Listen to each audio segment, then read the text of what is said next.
sa Pilipinas? Nueva Ecija po. Ay, saan sa Nueva Ecija? Sa Llanera po. Taga Nueva Ecija rin kasi ko eh, sa Leonardo. Sa Llanera naman po ako. Llanera, malapit sa Talavera, di ba? Opo. Ilan na anak nyo? 4 po anak ko. May asawa na yung 2. Nag-aaral ng criminology yung isa. Ang May dami awa ang naman. Diyos, graduating na sa next year. Ang dami naman, 4 na po. Opo, ang dami talaga. 4 na po.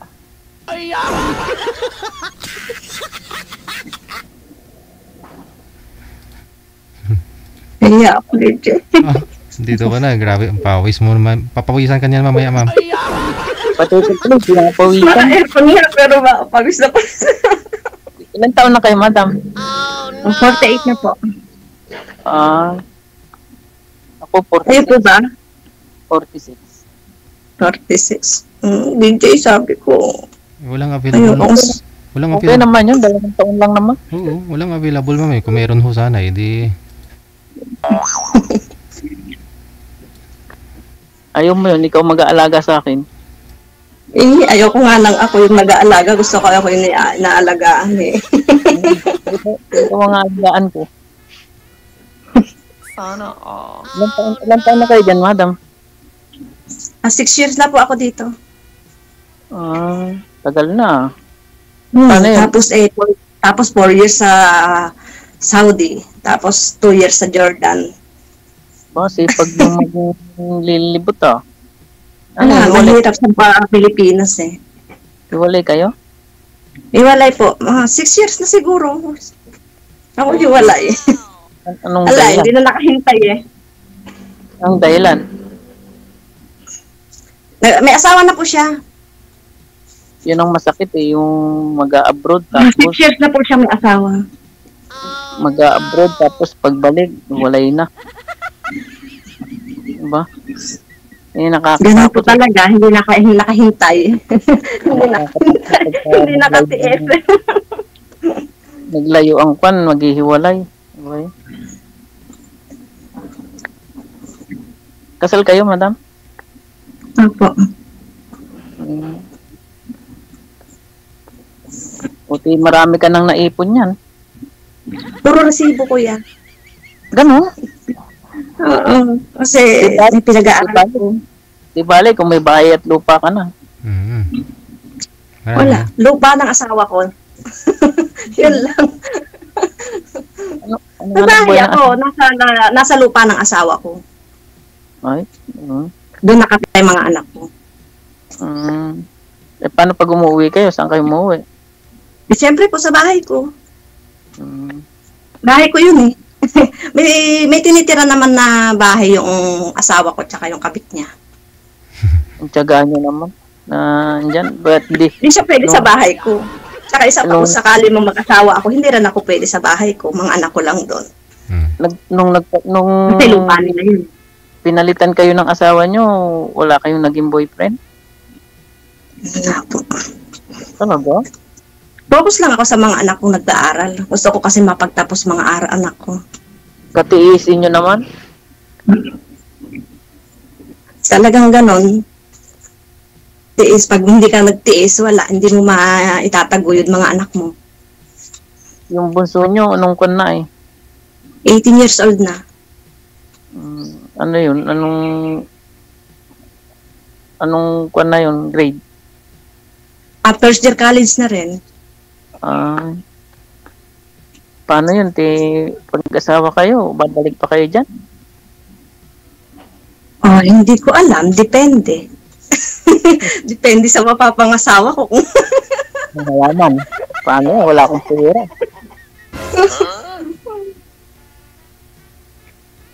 Ikaw naman magtanong kay sir, ma'am. Tanongin niyo ho siya.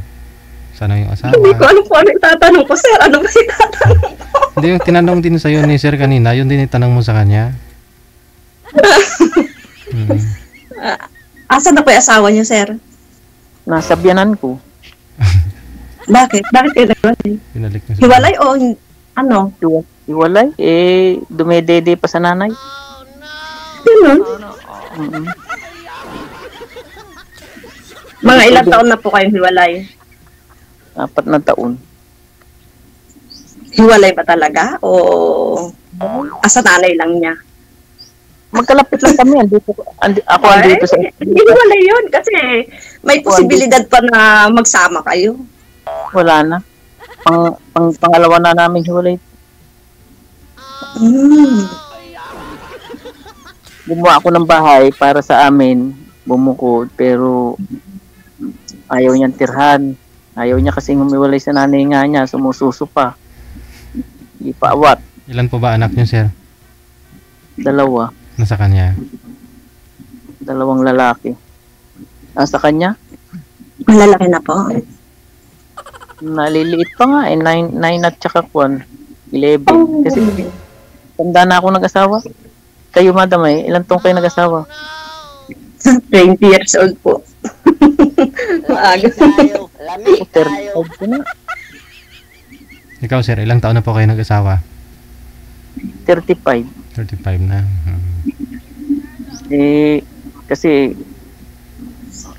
Kasi ako naging kwan sa amin sa magkakapatid. Yung Breadwinner. Ano po kinabubuhay dyan, sir? kwan ako construction ako, pero ngayon, caretaker ako, ayaw kong paalisin ng amo ko dito. Saan po? Sa Urdaneta, Pangasinan. Sa Bangasi na Urdaneta. Dami kong tanim na halaman, no?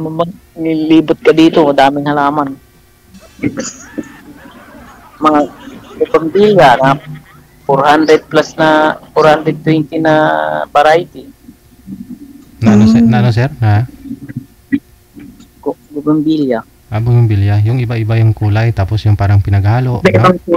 Oo, yung ganun. May mga pinagdugto, Iyan pa naman yung gusto-gusto ko yung mga iba-ibang kulay ng mga halaman. Bulaklak. Binibinta nyo po ba, sir? Binibinta nyo? Ay, hindi. Collection lang ng amo ko. Galing, no? Akala ko sa'yo. Sa amo mo pala. Sa amo ko? Siya yung Wala naman Akala ko sa'yo.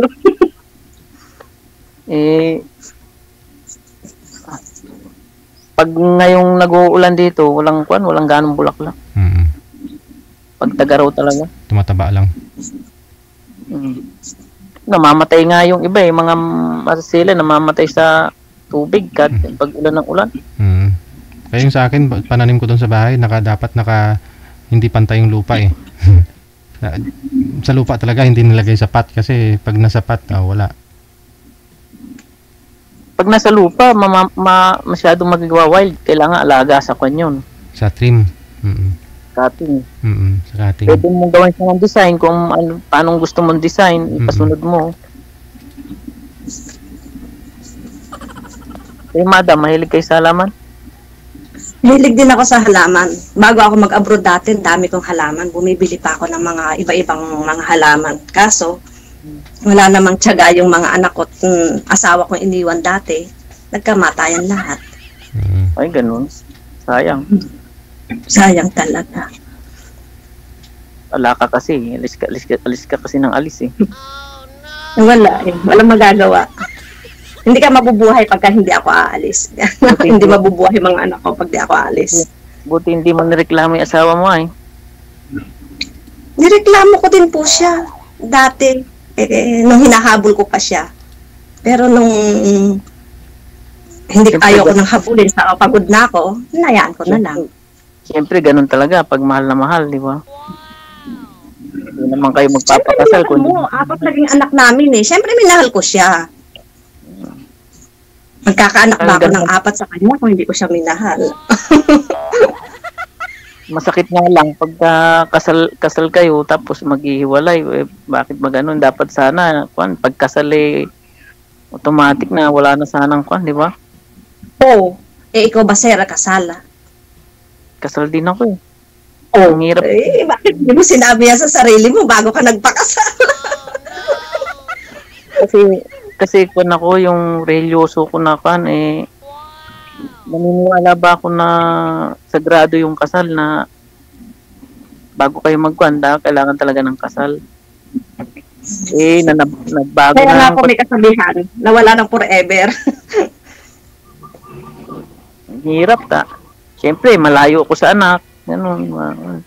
Nung bago ko umalis, ang sakit kaya, hindi ako makatulog. Lagi ko naalala yung mga anak ko, ganun. Nung umalis ako wala man lang siyang ginawa. Yung kinausap ako, ganyan. Lumipas ang linggo, buwan, taon, wala siyang ginawa. Sino pa ang nakipaghiwalay, ikaw o siya? Ako, umalis ako doon kasi nga matagal na kaming may problema kasi naghiwalay na nga kaming una, no. Tapos, kinakausap ko na siya na talagang kailangan na namin bumukod kasi hindi kami okay ng magulang niya eh. Kung ano na sinabi ko, ginamitan ko pa siya ng Bible. Ginamitan ko pa siya. Kung ano na sinabi ko, wala, parang wala siyang naririnig.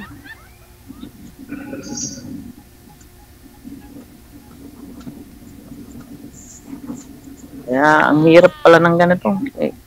Piriin nyo, naging girlfriend ko yun, 18 lang. Tagal ko inintay yun. May chance pa yan, sir. Suyuin mo lang.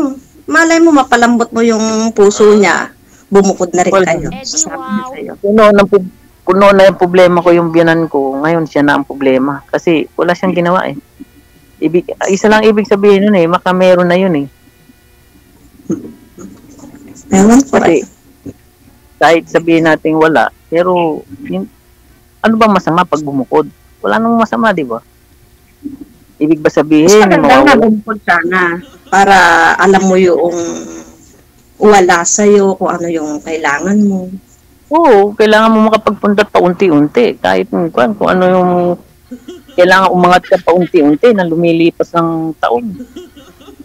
Hindi pwede yung pan ka lang, nakapako ka lang sa wala yun talaga ang pan. Kaya yan inupan ko nga yung divorce eh. Hindi ba aprobado na raw yung divorce dito eh. Kaso hindi ko alam kung magkano eh. Sigurado po malaking halaga din ang kailangan niya. Buti ikaw may asawa na yung kan mo pag nag-asawa ka uli. Maraming beses na siya, papalit-palit na rin siya ng asawa eh.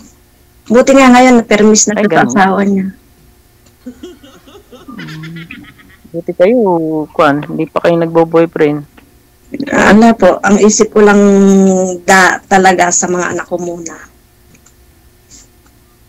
Pero, paano pagtanda nyo? Pero sa ngayon, kaya nga po ako nagpalaan apay, sir. Parang sawa na rin akong single ba? Siyempre, mag-aasawa rin yung mga anak mo, Yes. Pero kailangan ko munang pagtapusin ng dalawa kong anak, ay patapusin yung isa kong, yung bunso ko. Bunso mo, kahit na mag-asawa ako, hindi ko siya iwanan. So, suportahan ko pa rin talaga siya. Tama lang, kasi pag tumanda ka, siya pa rin ang tutulong sa'yo. Basta maayos mo lang yung buhay niya. Pag may pangarap siya, matutupad yun, basta matulungan mo lang. Oo naman. Mababait na may mga anak ko. Ako kasi walang nangarap sa akin eh. Bata pa lang ako, nagtatrabaho na ako. Sa edad ko na 14, ako na ang bumubuhay sa amin. Paras lang din tayo. Bata pa lang din ako, nagtatanim na ako ng palay. Nadapas, tinaranasan yung gumapas. Yes, naranasan ko yan. Yanera ay, tapalayan din doon. Oo, palay talaga doon. Puro palay. Kagaya rin sa amin, palayan. Tanim ng gulay, ganyan. Yan ang Lipat ko taga Pangasinan din. Sa Agno. Agno ba yan? Tabing dagat sila. Ay, yan. Malayo yun. Nagkaroon ng project doon na yung gasolina. Kasi sa construction nga ako eh. Nagkaroon ng project kami doon. Agno. Saka sa Bani.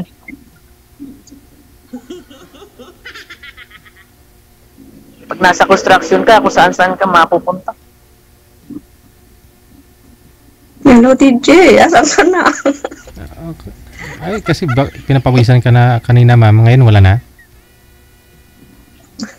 Ano pa? Nainitan ka pa ba hanggang ngayon? Hindi na? Hindi na masyado kasi Okay. nakakulong na may aircon. Anong oras na dyan, madam? Mag-alas 9 na po ng umaga. Buti, wala ka pang trabaho.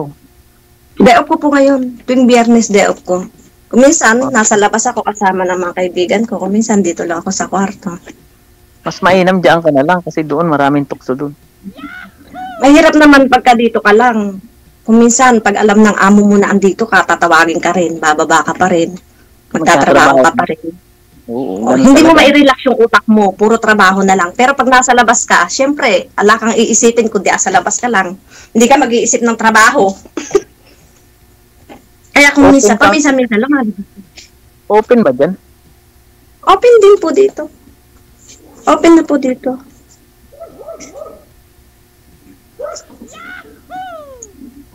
Kailan ang kwan nyo ay? Uwi nyo ay? May awa ang Diyos, baka sakali pag gumraduate yung pulis ko. Next year. Lalaki yun, yung pulis nyo. Yes.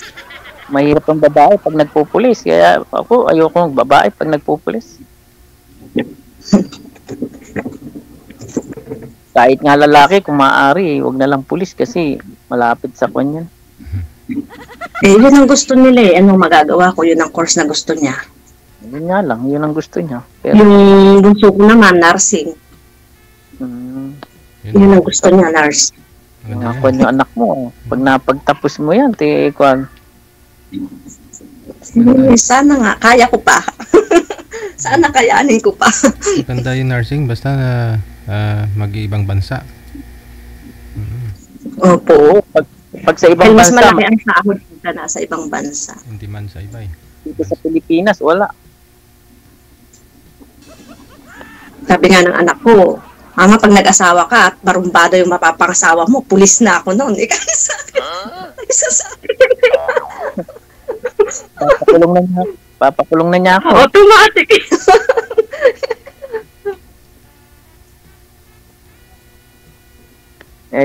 Pwede naman na kaya ako sa iyo. Hindi ko alam.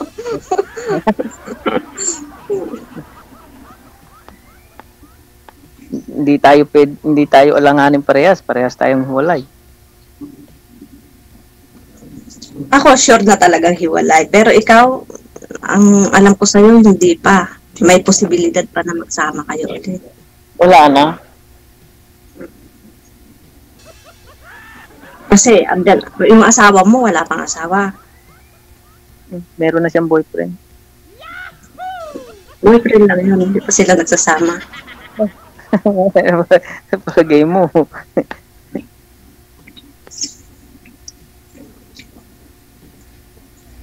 Sabi niya kanina, mayroon na yun sigurado. Sabi niya, May kasama ka dyan? di ba kanina sabi ni Sir, Kagaya kong kasama sa bahay, wala. Ako lang mag-isa. ngayon may boyfriend na. Ano yan? Up and down date? Oh, third floor, bahay ng amo ko. Grabe, ang luwang ng lilinisan mo. Paano Yung yan ay? second floor, pinauupahan niya. Tapos yung ground floor, first floor, third floor sa akin, nililinis ko yan lahat. Sa akin lahat. Ano yan? Luto ko Araw-araw lahat sa akin. araw mo nililinisan? Hindi naman araw-araw. Pag nilinis ko ngayon, magparaan ka ulit ng ilang araw o saka mo linisin yung iba. Kasi hindi naman obligado na araw-arawin mo dahil nakapokus ka pa rin naman sa mga bata, nagluluto, ganyan. Pwede rin lalaki maglinis.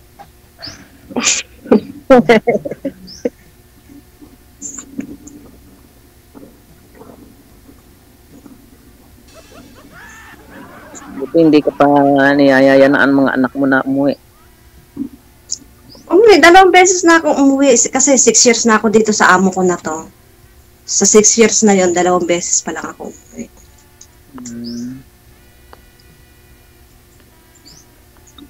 Sana pag uwi mo, pwede kitang masundo. Shala, may hawa ang isa. Hindi ko alam.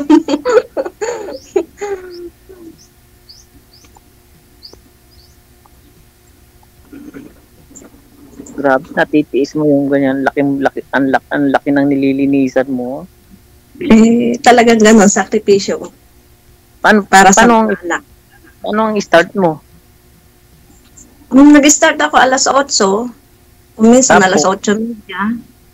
Tapos Hanggang- magpapahinga ako ng alas 4 hanggang alas 6. Yung pahinga ko, 2 oras. Start na naman hanggang alas 11 ng gabi. Ay, ganun. Ulti ang tulog mo. Gabing-gabi na. Talagang ganun. Para ka nang... Buti nga, ganun dito eh. Sa Saudi nga, halos wala kang tulog, 24 hours, tapos wala ka pang pagkain. Eh dito, Right. Kadalasan, pag wala kang diskarte sa Saudi, hindi ka mabubuhay. Kasi Wala lahat doon, nakakandado ang mga rep. Hindi, Wala kang makukuha. hindi naman lahat. Kasi depende siguro sa amo Paswertihan din ng amo. Oo. Mm. Paswerte. Kahit saan po kayo pumunta na bansa, paswertehan lang Kasi talaga. kagabi may guest tayo na taga Saudi. Halos ilang oras lang yung trabaho niya. Mayroon nga 2 oras lang trabaho. Tapos pahinga na. Cellphone na. Baka po sa ano lang yun, baka po sa labas sila nagtatrabaho, Hindi, ganun. sa bahay din po. Sa bahay nga lang marami sila. Oo. Maswerte sila. Kasi yung unang naging amo ko sa Saudi noon, talagang pati rep, nakalak. Solo flight ka lang. Grabe. Ikaw lang mag-isa. Indomie at kubos. Indomie Paano alam kubos ginagawa? ng anak mo. Paano ginagawang lock nun? Kandado. May susi siya. May susi yung rep eh. Ano yung pasadya na talagang meron siyang kandaduhan? Yeah. Grabe, oh. Saka isa pa, nakakamera ka pa. Lahat ng tulog may camera. Para nakikita ka.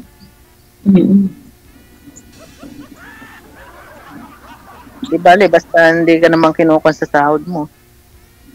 Hindi naman, kasi noon, ang unang abroad ko, maliit pang sahod ko noon. 10,000 lang sahod ko dati nung nag-abroad ako. Wala pang cellphone na ganito dati, puro sa sa landline. Wala Pero pang cellphone. Pero malaki pa ang piso siguro noon. Anong taon ba yun? 2015 ba? 14? Ayun, hindi ko alam. Malaki pa piso nun. Kasi ngayon maliit na lang parang 25 centavos na lang kalaki. 2010 pala, 2010. Nung nag-pandemic, andyan ka na. Yes! Bali, inaabot na ako ng 6, 10, 12 years na nasa abroad. Ang tagal mo. Talagang matiisin ka. Bro mo, araw-araw maglilinis Kaya nga ka. siguro hindi nakatiis yung asawa ko. Siyempre, maghahanap at maghahanap.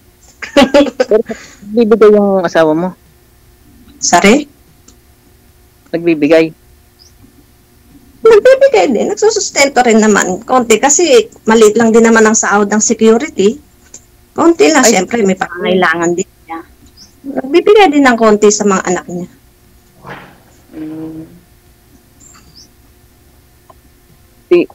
Andun lang kayo sa mga biyanan mo ron ay. Yung bahay niyo. Andun lang sa bahay. Oo, sa lupa niya. Lupa niya. Pero hindi ako nakasuno sa biyanan. May sarili akong bahay. Kaya lang lupa niya. Pero ako yung nagpatayo ng bahay. Ano yung lupa ng biyanan mo? Lupa ng asawa ko. Mana niya na yon. Kaya nga, mana niya, pero nanggaling sa mga magulang niya. Yes, galing sa mga magulang niya yon. Swerte ng mga anak mo sa'yo.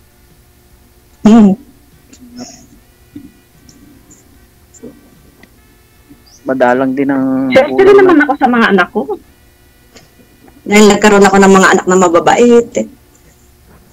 Oo, nakikita nila yung sakripisyo mo. Yung iba kasi, hindi nila nakikita yung gano'n. Hingi lang. Pag sa abroad ka, akala nila mo, marami kang Ang mga anak ko hindi.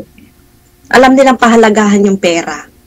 Dahil alam nila kung ganong hirap ko dito nag-iisa. Siguro, pag umuwi, talagang kwan kayo, pag umuwi ka, talagang Siyempre, pag umuwi ako, nakapokus Yun. lang din ako sa mga anak ko. nakapokus ka, hindi tayo pwede magkita. Hindi ko alam. Ha? Depende sa riyan, depende. Depende kung makuha mo yung kiliti ni ma'am. Pero sa luwang na nililinisan mo, hindi ka nangangayayat. Matakaw ako, sir, eh. Parang, sir, noong naghiwalay kami ng asawa ko, talagang makikita mo, ang payat-payat ko talaga. Hindi mo aakalain na ako dahil ang payat talaga kasi stress. Malakas na pagpapayat ng stress. Pero nung nakarecover na ako, yun, unti-unti nang tumaba.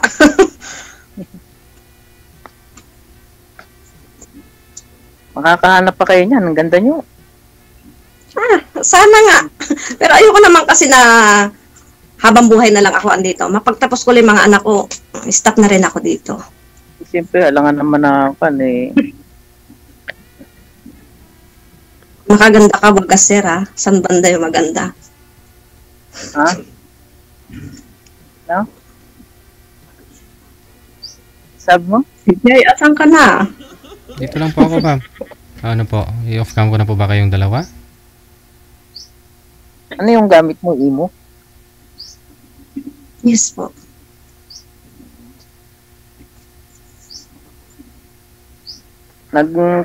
Sinubukan ko sa Viber, bakit ganun? Hindi ko ma-search yung si DJ Jane. Una ko rin dinownload yan. Matagal na akong nanonood sa programa ni DJ. Matagal na akong gustong sumali sa kanya. Pero hindi ko ma-download. Viber yung una kong dinownload eh. Hindi ko siya ma-search. Wala siyang Viber. Oo, hindi ko siya ma-search din. Yeah. Tapos nung dinilit ko yun, palit ako ng email. Lagyan mo ninyo ng area code, yung +63. Meron po sa DJ, meron. Pero wala.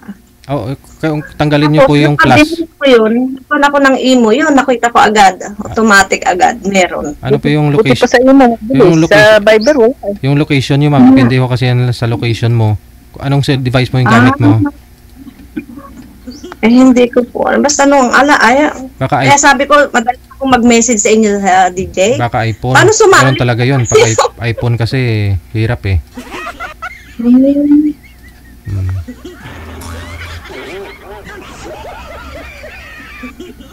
Wala pa kayong apo, madam? Meron na po. May apo na ako. Isang poging cute na lalaki. Isa. Sa pangalawang anak ko. Ano yung anak mo doon? Lalaki yung anak. Lalaki.